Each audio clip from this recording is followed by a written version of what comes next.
السلام علیکم دوستو، آج ہم شروع کرتے ہیں دوسرا حصہ حضرت خواجہ خان محمد صاحب رحمۃ اللہ علیہ کی حیات مبارکہ پر۔ بڑھاپے کے دنوں میں آپ کو ویل چیئر پر باہر لایا اور گھر لے جایا جاتا۔ آپ نماز مغرب کے بعد کھانا نوش فرما کر عشاء کی نماز کے لیے تشریف لے جاتے۔ باقاعدہ 10-15 منٹ ہمارے غریب خانے پر رکتے۔ یہ حامد سراج صاحب فرما رہے ہیں، میں نے سوچا بابا جی کو روزانہ تکلیف ہوتی ہے، چنانچہ میں کھانا کھا کر خود بابا جی کی خدمت میں پہنچ جاتا۔ ان کے کھانے سے تبرکاً جو میرا مقدر ٹھہرتا کھا لیتا اور آپ کی ویل چیئر کے ساتھ آتا۔ تیسرے دن بابا جی نے فرمایا کہ کرسی حامد کے گھر کی طرف موڑو۔ میں نے عرض کیا کہ بابا جی میں آپ کے ساتھ ہی ہوں۔ آپ نے جواباً ارشاد فرمایا کہ بھائی تم میرا معمول خراب نہ کرو۔ چنانچہ حسب معمول تشریف لائے، 10 منٹ قیام کیا۔ قیام کے دوران اہلیہ کا معمول تھا کہ وہ فوراً کوئی نہ کوئی میٹھی چیز گرم کر کے پیش کر دیتی۔ آپ شوق سے نوش فرماتے اور اپنا تبرک سب میں بانٹ دیتے۔ جب آپ کی عمر مبارک 84 سال تھی، ہم نے رمضان میں محسوس کیا کہ بڑھاپے کی وجہ سے آپ کے لیے ساری رات تراویح میں کیا مشکل عمل ہے۔ تب معمول تھا کہ 9:30 بجے عشاء کی اذان ہوتی اور 10 بجے جماعت کے بعد تراویح شروع ہو کر طلوع فجر سے 1 گھنٹہ پہلے تک جاری رہتی تھی۔ قریباً 3 بجے تراویح ختم ہونے کا معمول تھا۔ ایک دن افطاری کے لیے ہم سب بابا جی کے حجرے میں موجود تھے۔ برادران عزیز احمد، خلیل احمد، سعید احمد، نجیب احمد، بابو عبدالرشید صاحب، برادر حاکم اور میں۔ مشورہ ہو رہا تھا کہ کیا یہ بہتر نہیں کہ 8 بجے جماعت ہو اور رات 12 بجے تک تراویح مکمل کر لی جائے تاکہ بابا جی کو آرام کے لیے وقت مل جائے۔ برادرم خلیل احمد نے کہا بات اپنی جگہ ٹھیک ہے، لیکن 12 بجے سو کر دوبارہ سحری کے وقت اٹھ کر مہمانوں کو سحری دینا ایک مشکل کام ہے۔ میں نے اپنی رائے پر زور دے کر عرض کیا کہ بابا جی آج آپ حکم فرما دیں کہ 7:30 بجے اذان ہوگی اور 8 بجے عشاء کی نماز اور 12 بجے تک تراویح کا معمول ہوگا۔ محترم بابو عبدالرشید صاحب نے غصے سے کہا کہ آپ بزرگوں کا صدیوں سے بنا ہوا معمول توڑنا چاہتے ہیں۔ آپ کے کہنے پر بابا جی کیسے حکم فرما دیں، بچوں والی بات ہے۔ یہ اس بابا جی سن کر مسکرا دیے۔ افطاری کے بعد گھر آیا، کھانا کھا کر لیٹ گیا۔ حیرت اس وقت ہوئی جب مؤذن نے 7:30 بجے عشاء کی اذان دی۔ اللہ اکبر! بابا جی نے ایک حقیر کے مشورے کو اتنی اہمیت دی۔ بعد کے برسوں میں معمول یہی رہا۔ اس طرح بابا جی کو آرام کا وقت مل جاتا تھا۔ 1977 میں راولپنڈی ٹیکنیکل کالج میں زیر تعلیم تھا۔ زندگی بھرپور اور خوشگوار تھی، لیکن اچانک بخار نے آ لیا۔ 6 ماہ صاحب فراش رہا۔ جب کچھ طبیعت بحال ہوئی تو واپسی کا عزم کیا۔ ہاسٹل پہنچ کر بھی طبیعت اچاٹ اور ملول رہتی تھی۔ بابا جی سے دعا کی درخواست کی۔ آپ نے فرمایا اللہ کرم کرے گا، پریشان نہ ہوا کرو۔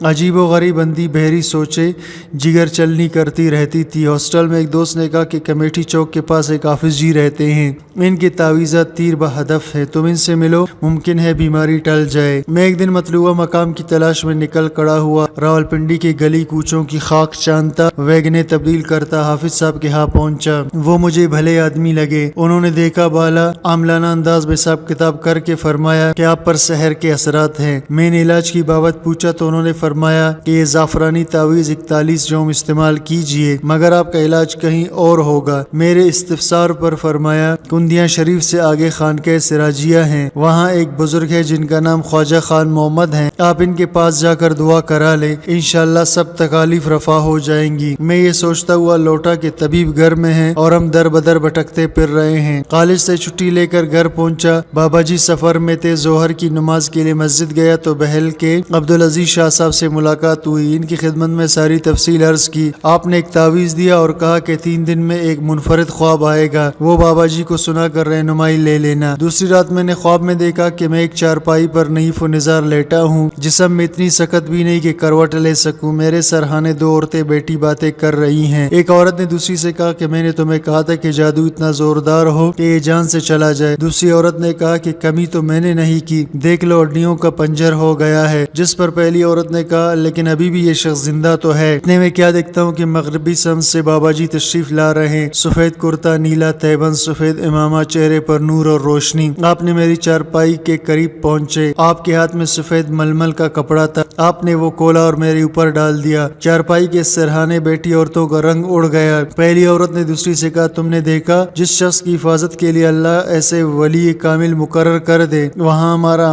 عمل اکارت نہ جائے تو اور کیا ہو۔ بابا جی سفر سے تشریف لائے واپس، میں نے پوری رودات بابا جی کو سنا دی۔ جب میں نے بات مکمل کی تو آپ نے فرمایا کہ پریشانی کی کوئی بات نہیں، اللہ کرم کرے گا۔ تم نے آج سے 33 آیت کا وظیفہ روزانہ پڑھنا ہے، پڑھنے کے بعد پانی پر دم کر کے پی لینا ہے اور اپنے اوپر بھی دم کر لینا ہے۔ اس کے بعد طبیعت سنبھلتی چلی گئی اور دل کو سکون۔ قدامہ بیٹے سلمہ کی عمر 6 ماہ تھی، تب اسے آشوب چشم نے آ لیا، مسلسل آنکھوں سے پانی بہنے لگا۔ ڈاکٹرز کو دکھایا، معائنے ہوئے، علاج کیا لیکن تکلیف موجود رہی۔ سردیوں کی ایک سپہر میں ڈپٹی صحت اہلیہ نے بتایا کہ میں قدامہ کو لے کر بابا جی کے پاس گئی کہ دم کر دے۔ آپ نے دم نہیں کیا اور فرمایا کہ بی بی اسے واپس لے جاؤ۔ میں نے کہا کہ اس میں پریشانی کی کیا بات ہے، اللہ کی حکمت ہوگی، حوصلہ رکھا کرو، ہر بیماری کی شفا بھی اسی کے دست قدرت میں ہے۔ مغرب کی نماز پڑھ کے میں گھر آیا، ابھی 1-2 لقمے ہی لیے تھے کہ مغربی کمرے پہ دستک ہوئی اور بابا جی تشریف لے آئے۔ میں کھڑا ہوا، فرمایا کہ بھائی کھانا کھاتے ہوئے نہیں اٹھا کرتے۔ اتنے میں درمیان والے کمرے سے اہلیہ داخل ہوئی۔ بابا جی نے فرمایا کہ بی بی قدامہ کو لے آؤ۔ آپ نے اسے گود میں لیا، دم کیا، ساتھ دعا دی اور تشریف لے گئے۔ اگلی صبح قدامہ کی آنکھیں بالکل ٹھیک ہو چکی تھیں۔ 17-18 برس گزر گئے، اللہ کے کرم ہے کہ اس کے بعد کبھی آنکھوں کی تکلیف نہیں ہوئی۔ آپ مغرب کی نماز کے بعد گھر جاتے ہوئے ہمارے صحن میں رکے، آپ کے کاندھے پہ نیلا چارخانے کا رومال تھا۔ میری اہلیہ نے آپ کی جھلک دیکھ لی، وہ عجلت میں ننگے پاؤں آئی اور آپ کو سلام کیا۔ آپ نے پوچھا کہ حامد کہاں ہے؟ اتنی دیر میں مشرقی کمرے سے نکل آیا، سلام کرنے کے بعد آپ سے مصافحہ کیا کہ عرض کیا کہ بابا جی آپ کسی گہری سوچ میں تھے۔ ان دنوں میں وزیر اعظم محمد نواز شریف نے پیلی ٹیکسی کی اسکیم شروع کی، جس میں بینک میں 25,000 روپے لے کر اقساط میں کار فراہم کرتے تھے۔ میں نے سوچا کہ موٹر سائیکل فروخت کر کے پیلی ٹیکسی لے لیتا ہوں، کرائے پر چلانے سے آمدن کا ذریعہ ہو جائے گا، ساتھ ہی اپنے سہولت کے لیے گھر میں گاڑی بھی موجود ہوگی۔ لیکن ابھی اسی ذہنی خاکے کو عملی شکل دینے کا سوچ رہا تھا۔ آپ کسی گہری سوچ میں تھے؟ جی بابا جی، میں نے پھر عرض کیا۔ آپ نے میری طرف دیکھا اور پوچھا کہ بھائی میں نے سنا ہے کہ تم نواز شریف اسکیم والی ٹیکسی لے رہے ہو؟ میں نے عرض کیا کہ جی بابا جی، ارادہ تو ہے۔ آپ نے فرمایا کہ نہیں بھائی نہیں، بالکل نہیں، کوئی سودی کام نہیں کرنا۔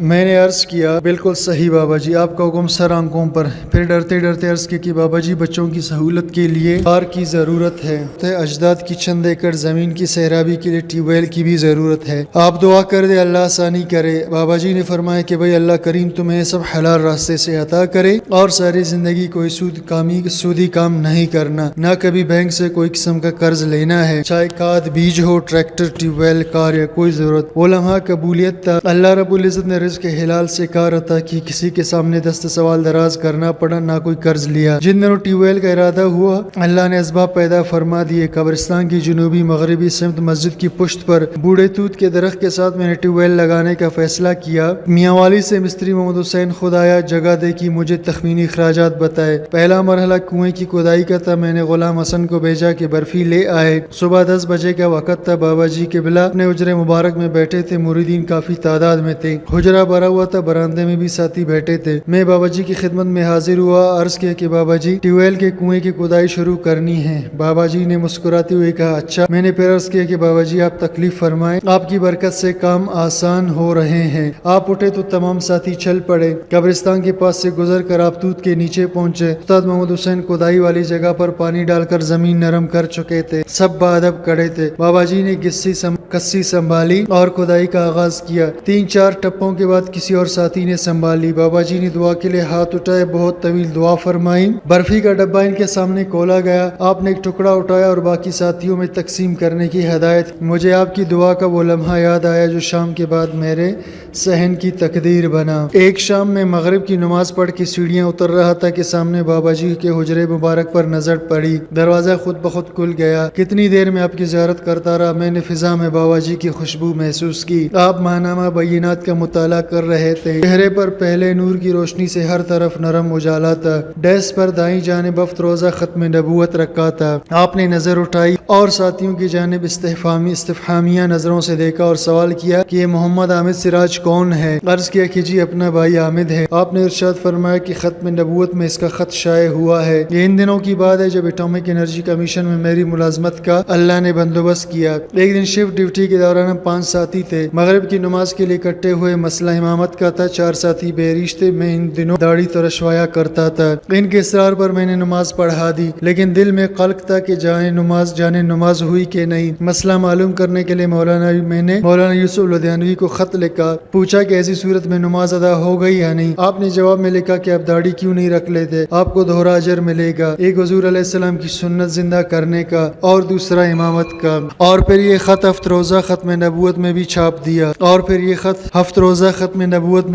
دیا۔ بابا جی رحمت اللہ علیہ مکتوب پڑھ چکے تھے۔ اسی دن کی بات ہے کہ آج سے اگلے دن کی عصر کی نماز کے لیے جب آپ سیڑھیاں چڑھ رہے تھے تو میں نے بابا جی کا ہاتھ تام رکھا تھا۔ ارشاد فرمایا کہ بھئی تم نے مولانا یوسف لدھیانوی کو خط لکھا ہے؟ میں نے عرض کیا جی بابا جی۔ آپ نے صرف اتنا ارشاد فرمایا کہ بھئی داڑھی 2 انگلیاں بھی رکھنی اور 4 بھی۔ میں نے عرض کیا بابا جی آج سے میں داڑھی نہیں ترشواؤں گا، آپ استقامت کی دعا کرے۔ بابا جی نے ارشاد فرمایا کہ بھئی اللہ استقامت عطا کرے۔ بھائی محمود اور میں 1982 میں کویت گئے۔ یہ بیرون ملک کا پہلا سفر تھا۔ بابا جی سے الوداعی ملاقات کی اور دعا کی درخواست کی تو آپ نے فرمایا جہاں کوئی مشکل پیش آئے کثرت سے آپ نے حسبنا اللہ و نعم الوکیل کا ورد کرنا ہے، اللہ مشکل آسان کرے گا۔ مجھے اچھی طرح یاد ہے کہ جب ہم کویت ایئرپورٹ اترے سب سے پہلے اہم مرحلہ ویزا لگنے کا تھا۔ ایک لمبی قطار تھی جس کے آخر میں ہم بھی کھڑے تھے۔ سامنے 3 کاؤنٹر تھے، تینوں کاؤنٹر پر لمبی قطار تھی۔ اندازہ تھا کہ ہماری باری آنے میں 4-5 گھنٹے لگ سکتے ہیں۔ میں نے بھائی محمود سے کہا کہ بھائی بابا جی نے فرمایا تھا کہ مشکل وقت میں یاد سے حسبنا اللہ و نعم الوکیل پڑھنا ہے۔ ہم نے بابا جی کے فرمان کے مطابق اس آیت کا ورد شروع کیا۔ بمشکل 5 منٹ گزرے ہوں گے کہ چوتھا کاؤنٹر جو خالی تھا اس پر ایک عربی آ کر بیٹھ گیا۔ اس کے سر پہ سفید رومال اور گول سے رنگ نما قطرہ تھا۔ اس نے ہمیں اشارہ کیا اور تعال کیا۔ ہم نے تیزی سے اس کے سامنے کھڑے ہوئے۔ پاسپورٹ کہاں ہے؟ اس نے عربی میں سوال کیا۔ ہم نے پاسپورٹ اور ویزا اس کے سامنے رکھ دیا۔ 2 منٹ میں اس نے پاسپورٹ پر مہر لگائی، ویزا اسٹیمپ کیا اور پاسپورٹ ہمیں واپس تھما دیے۔ اس کے ساتھ ہی وہ اپنی سیٹ سے اٹھا اور بغلی کمرے میں چلا گیا۔ ہم نے پلٹ کر دیکھا، ہماری قطار میں کوئی اور شخص نہیں تھا، ہمارا کام مکمل ہو چکا تھا۔ یہ بابا جی قبلہ کی کرامت تھی کہ اللہ نے ایک شخص کو بھیجا جو ہمارا کام نمٹا کر واپس چلا گیا، اور ایک دنیا بھی قطار میں کھڑی تھی۔ اللہ نے ہمیں انتظار کی کوفت اور پریشانی سے محفوظ کیا۔ ہمارے کویت کے قیام کے دوران بابا جی ایک بار کویت تشریف لائے۔ ہمارے لیے وہ دن عید تھے۔ آپ نے چچا جان محمد زاہد کے گھر قیام کیا۔ دن میں مختلف ساتھیوں کے ہاں مدعو ہونے کی وجہ سے مصروفیت رہتی۔ کویت میں جتنے دن قیام کیا آپ فجر کی نماز گھر پر باجماعت ادا فرماتے اور فرضوں میں معوذتین کی تلاوت کرتے۔ پہلی رکعت میں سورہ فلق، دوسری میں سورہ ناس کا معمول تھا۔ نماز فجر کے لیے مسجد نہ جانے کی ایک وجہ یہ سمجھ آئی کہ مسجد قباء کے امام کی ریش سنت کے مطابق نہیں تھی۔ داڑھی ترشوانے کی وجہ سے آپ نے اس کی اقتداء کے بجائے گھر پر نماز باجماعت کو ترجیح دی۔ جس روز آپ کی کویت سے واپسی تھی ہم بہت اداس تھے۔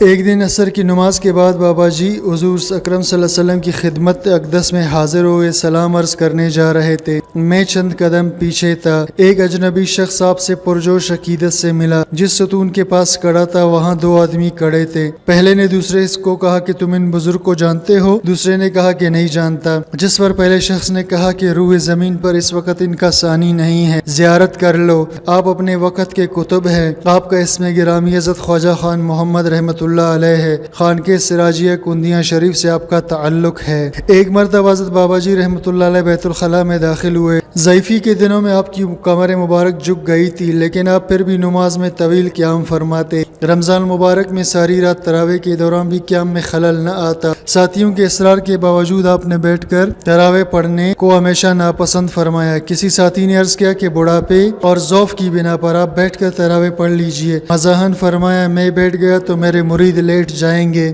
رخصت کے بجائے عزیمت پر عمل آپ کے ہاں بکمال دیکھا۔ نماز میں انہماک اور استغراق کی متعدد واقعات جو صحابہ کرام اور صلحاء امت سے منقول ہے کتابوں رکعتوں میں پڑھے، مگر اس کی عملی صورت بابا جی کی نماز میں دیکھی۔ گرمیوں کے دن تھے، رمضان کا مہینہ تھا، نماز فجر کی امامت بابا جی خود فرما رہے تھے۔ میں ان کی ابتدا میں پہلی صف میں بائیں جانب تھا۔ آپ نے پہلی رکعت میں سورہ کوثر، سورہ تکویر تلاوت کی، دوسری رکعت میں سورہ ناس شروع کی تو مجھے وسوسوں نے گھیر لیا کہ بابا جی کا معمول نہیں ہے، آپ تو سورہ تکویر کے بعد دوسری صورت میں سورہ انفطار تلاوت فرماتے ہیں، اللہ خیر کرے، لیکن رکوع سجود قوما جلسہ تشہد میں وہی ٹھہراؤ جو خانقہ سراجیہ میں بابا جی کی نمازوں کا خاصہ ہے۔ آپ نے جیسے سلام پیرا ساتھی قریب جمع ہو گئے، دو ساتھی باغ کے چارپائی اٹھا لائے، میں بابا جی کے بالکل ساتھ بیٹھا تھا، عرض کیا بابا جی خیریت؟ طبیعت تو ٹھیک ہے؟ فرمایا بھائی پہلی رکعت میں بڑھ قمیص میں گھس گئی، کوئی ڈنک مارتی رہی، سبحان اللہ، ایک زہریلی بڑھ کے کاٹنے کی باوجود نماز میں استغراق کا یہ عالم کہ خبر ہی نہیں کہ جسم کے ساتھ کیا گزری۔ بابا جی قبلہ کے مزاج میں اخفا تھا، آپ کی عبادت تسبیحات کے معمول میں بھی اخفا رہا۔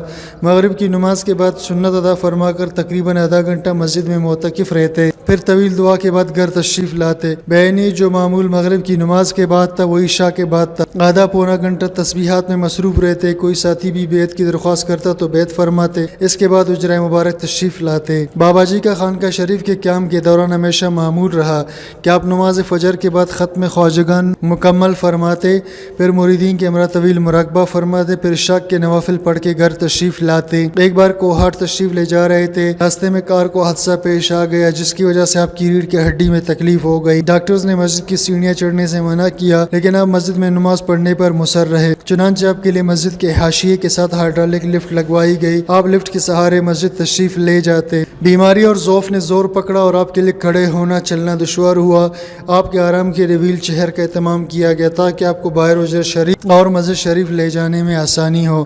آخری مہینوں میں تکلیف اتنی بڑھ گئی کہ مسجد جانا چھوٹ گیا، آپ کو تکیوں کے سہارے بٹھانا پڑتا، آپ چارپائی پر بیٹھ کر نماز باجماعت ادا فرماتے، لیکن اس دوران تکیے ہٹا لینے کی ہدایت فرماتے، اصرار کے باوجود آپ نے ایک بھی نماز ٹھیک لگا کر نہیں ادا فرمائی۔ ایسی حالت میں جب جسم میں لرزہ طاری رہنے لگا، آپ رکوع اور سجود اسی خشوع و خضوع سے ادا فرماتے۔ بابا جی رحمۃ اللہ علیہ رمضان میں اسفار ترک فرما کر مکمل مہینہ اللہ کی ذکر، عبادت، تلاوت، تسبیح، تراویح، مراقبے اور مطالعہ حدیث میں گزارتے۔ بفضل تعالی رمضان مبارک اہتمام، احترام اور قرآن پاک سے اشتغال و اعتناء خانقاہ شریف کا طرح امتیاز ہے۔ رمضان مبارک کے شب و روز بابا جی یوں گزارتے: فجر کے بعد فجر کی نماز اور ختم خواجگان کے بعد آپ علیہ السلام کے حیات طیبہ اور عادات و خصائل پر مشتمل امام ترمذی کی مشہور اور جامع کتاب الشمائل کا متن اور اس کے ساتھ شیخ الحدیث مولانا زکریا کہندلوی رحمۃ اللہ علیہ کے خصائل نبوی کے نام سے اردو ترجمہ و تشریح پڑھ کر سناتے۔ ظہر کے بعد ختم خواجگان کے بعد تصوف کی کوئی کتاب مثلا ہدایت الطالبین یا اعزاز الطریقہ وغیرہ بھی اسی طرز پر پڑھی جاتی۔ عام طور پر صاحبزادہ حضرت مولانا عزیز صاحب پڑھا کرتے۔ عصر کی نماز اور ختم خواجگان کے بعد امام ربانی حضرت مجد الفسانی کے مکتوبات شریف پڑھے جاتے۔ عام طور پر حضرت کے خلیفہ مجاز حاجی عبدالرشید صاحب دامت برکاتہم ذوف و ناتوانی کے باوجود کانپتے ہاتھوں اور ہانپتے لہجے کے ساتھ پڑھتے اور بسا اوقات کسی حسب حال جملے پر بے اختیار سب کہو سبحان اللہ کا نعرہ مستانہ بلند کرتے۔ افطاری سے 15 منٹ پہلے حجرے میں حضرت تشریف لاتے، آپ کی تشریف آوری سے قبل دسترخوان لگ چکا ہوتا۔ لالا عزیز احمد، لالا خلیل، لالا رشید، سعید نجیب اور آپ کے خلیفہ بابود الرشید صاحب، لالا حاکم اور حاکم موجود ہوتے۔ چھوٹے بچے بھی بابا جی کے پاس آ کر بیٹھ جاتے۔ سعید احمد گلاسوں میں دودھ، گوٹا دودھ اور باداموں کا آمیزہ ڈال کر سب سے پہلے بابا جی کے سامنے رکھتے، ساتھ کھجورے، فروٹ چاٹ، پکوڑے دسترخوان پر ہوتے۔ آپ بہت کم تناول فرماتے، 1 سے 3 کھجورے، 3-4 چمچے فروٹ چاٹ، 1-2 چمچے حلوہ چکھتے اور دودھ گوٹے کا گلاس پی کر مسجد تشریف لے جاتے۔ مغرب کی نماز کے بعد آپ گھر تشریف لاتے، کھانے کے بعد گھر والوں کو مکمل وقت دیتے، وقت ملتا تو عشاء کی نماز سے پہلے کچھ آرام کرتے۔ افطار کے بعد نماز مغرب، پھر کھانے سے فارغ ہو کر آرام کرتے۔ رات 9:30 بجے اذان، 10 بجے نماز عشاء اور سنتوں سے 15 منٹ بعد تراویح شروع ہوتی۔ چنانچہ حضرت اعلیٰ مولانا ابو سعد کے دور سے رات کے اکثر حصے میں تراویح پڑھنے کا معمول تھا۔ 20 تراویح میں روزانہ 3 پارے تلاوت ہوتی، چنانچہ ہر عشرے میں قرآن مجید ختم ہوتا۔ یوں مہینے میں 3 قرآن ختم کا معمول تھا۔ جتنی دیر 4 تراویح پڑھنے میں لگتی، 4 تراویح کے بعد اسی مقدار کا وقفہ ہوتا جس میں بابا جی اور آپ کے مریدین مراقب رہتے۔ اس دوران ہم جیسے بے ہمت نوجوان اپنے پیروں کو سہلاتے اور نیند بگانے کو آنکھوں پر پانی کے چینٹے مارتے نظر آتے۔ نیز چائے کے عادی حضرات اس کو غنیمت جان کر اس سے شوق فرماتے۔ اس طرح یہ ریاضت تقریباً 3-3.5 گھنٹے تک جاری رہتی، جس میں حضرت رحمۃ اللہ علیہ نہ صرف اول تاخیر شریک رہتے بلکہ بڑھاپے کے باوجود تمام تراویح کھڑے ہو کر ادا فرماتے۔ مجھے یاد نہیں کہ بابا جی نے کبھی تراویح کی 1 رکعت بھی بیٹھ کر پڑھی۔ رات 3 بجے کے لگ بھگ تراویح کے مکمل ہونے پر وتروں میں بھی مصنون قرات کا اہتمام ہوتا۔ بابا جی دعا فرما فرماتے، پھر حجرے میں تشریف لاتے اور پانی کے ایک گلاس میں شہد نوش فرماتے۔ تھوڑی دیر بعد حجرے میں قیام کے بعد گھر تشریف لے جاتے، بقول صاحبزادہ نجیب احمد صاحب گھر آ کر دودھ نوش فرماتے، پھر قدرے آرام فرماتے جو 15 منٹ سے آدھ گھنٹہ ہوتا، پھر تہجد کے لیے کھڑے ہوتے۔ یہ صرف سردیوں کا معمول تھا، گرمیوں میں وقت کی قلت کی وجہ سے ایسا ممکن نہیں تھا۔ پھر سحری تناول فرماتے، جیسے ہی اذان ہوتی 10 منٹ بعد گھر پر فجر کی 2 سنت ادا فرما کر نماز کے لیے تشریف لے جاتے۔